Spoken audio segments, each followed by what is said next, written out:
அரசியல் நல்லவர்கள் மிகப்பெரிய தவறு. அது இந்த மாதிரி கட்சியில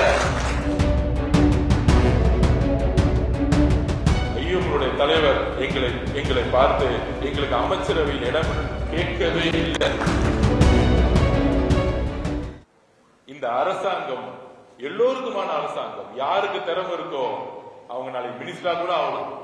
அதனாலதான் இன்னைக்கு ஷாஜகான் அண்ணன் இன்னைக்கு உட்கார்ந்துட்டு இருக்காரு அமைச்சரா. இதுவரைக்கும் எந்த அதிகாரமும் எந்த கட்சியாலும் கொடுக்கப்படல. கேட்டா சொல்லுவாங்க, இஸ்லாமியர்கள் எங்க கட்சியில எம்பியா இருந்தாங்க, மினிஸ்டரா இருந்தாங்க. இருந்தார்கள், பேருக்கு தான் இருந்தார்கள், அதிகாரம் கிடையாது. ஓட்டு அரசியலுக்காக உருவாக்கப்பட்டார்கள், அதிகாரம் கிடையாது. ஒரு அதிகாரம் இருந்தால் என்ன செய்ய முடியும்னா நல்ல ஹையர் எஜுகேஷன்ல இன்வெஸ்ட் பண்ண முடியும். விசிகேல ஒரு தலித் சகோதரர் இன்னைக்கு அமைச்சரா வந்து உட்கார்ந்து இருக்காரு. அப்ப அண்ணன் திருமாவளவன் நான் சொன்னேன், தயவு செஞ்சு இந்த பொறுப்பை எடுத்துக்கோங்க. எதையும் நீங்க பார்க்காதீங்க. விமர்சனம் வரும், பதவிக்காக ஆசைப்படுறீங்களா அப்படிலாம் வரும்.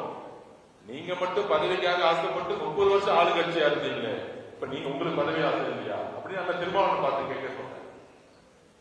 ஒரு சாமானிய சமூகத்திலிருந்து குடிசை வீட்டுல இருந்து கோட்டைக்கு வரக்கூடிய ஒரு அரசியல் தான் உண்மையான அரசியல்.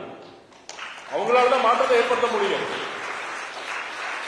அப்ப நான் சொன்னது, தலித் சகோதரர்களுடைய அமைச்சரவை ஒரு கட்சிக்கான அமைச்சரவை கிடையாது, ஒரு சமூகத்துக்கான அமைச்சரவை. அதேதான் அன்னைக்கு ஐஎம்எல் தலைவர் அவர்களையும் அண்ணன் அபூபக்கர் சொன்ன, அண்ணன் நீங்க 60 வருஷம் ஒரு கட்சியோட இருந்திருக்கலாம். ஒரு கட்சியில இருந்து இன்னொரு கூட்டணிக்கு நீங்க மாறும் பொழுது விமர்சனங்கள் வரும். பதவிக்காக போயிட்டீங்களா? நான் இப்போதும் சொல்லுகிறேன், ஐயோடைய தலைவர் எங்களை பார்த்து எங்களுக்கு அமைச்சரவையில் இடம் கேட்கவே இல்லை. அவர் கேட்கவே இல்லை. அண்ணன் அபூபக்கரன் வந்து அமைச்சரவை பதவி கேட்கவே இல்லை. அந்த அளவுக்கு நல்லவர்கள், அரசியல் நல்லவர்கள் மிகப்பெரிய தவறு. அது இந்த மாதிரி கட்சியில நம்மள ஆண்டாங்க 60 வருஷமா அந்த மாதிரி கட்சிக்கு நம்மள நல்லவர்களா இருந்தனால தான் இப்படி இருந்துட்டு இருக்கோம். இத்தனை காலம் இப்படி இருந்துட்டு இருக்கோம். அப்ப நல்லவர்கள் என்ன அர்த்தம் என்ன சொல்லனா, அதிகாரத்துக்காக நம்மளுடைய முயற்சி தொடர்ந்துகிட்டே இருக்கும். ஏன்னா நம்மளுடைய அதிகாரம் நமக்கான அதிகாரம் கிடையாது.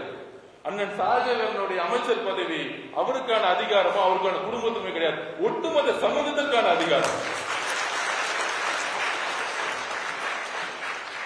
சகோதரர் பர்வேஷ் அவருக்கு தெரியும் அவருடைய பிரச்சனை சிறு வயதில் இருந்து. அவருக்கான அதிகாரம் அவருக்கானது கிடையாது, ஒட்டுமொத்த சமூகத்துக்கான அதிகாரம். இந்த அதிகாரம் தான் எதிர்கால நம்மளுடைய மாணவ மாணவியர்களுக்கு ஒரு உத்வேகம். நம்மளும் நல்லா படிச்சா, நம்மளும் மக்கள் சேவை பண்ணா, நம்மளும் ஒரு அதிகாரத்துக்கு வர முடியும். ஒரு பெண் நினைக்கணும், என்னாலே வர முடியும். முகமோ உருவமோ தேவையில்ல, அறிவுதான் எல்லாத்துக்கும் காரணம்னு ஒரு விஷயத்தை நம்மளுடைய குழந்தைங்களுக்கு பதிவு பண்ணணும். அதிகாரம் என்பது மன்னர் ஆட்சி மாதிரி ஒரு மன்னர் குடும்பத்துக்கானது கிடையாது. அதிகாரம் என்பது இஸ்லாமிய சகோதர சகோதரர்களுக்கு உருவாக்கப்படும். பிளே ஸ்டோர் மற்றும் ஆப் ஸ்டோரில் இருந்து பாலிமர் செயலியை QR கோடு மூலம் பதிவிறக்கம் செய்யுங்கள். செய்திகளை உடனுக்குடன் பெறுங்கள்.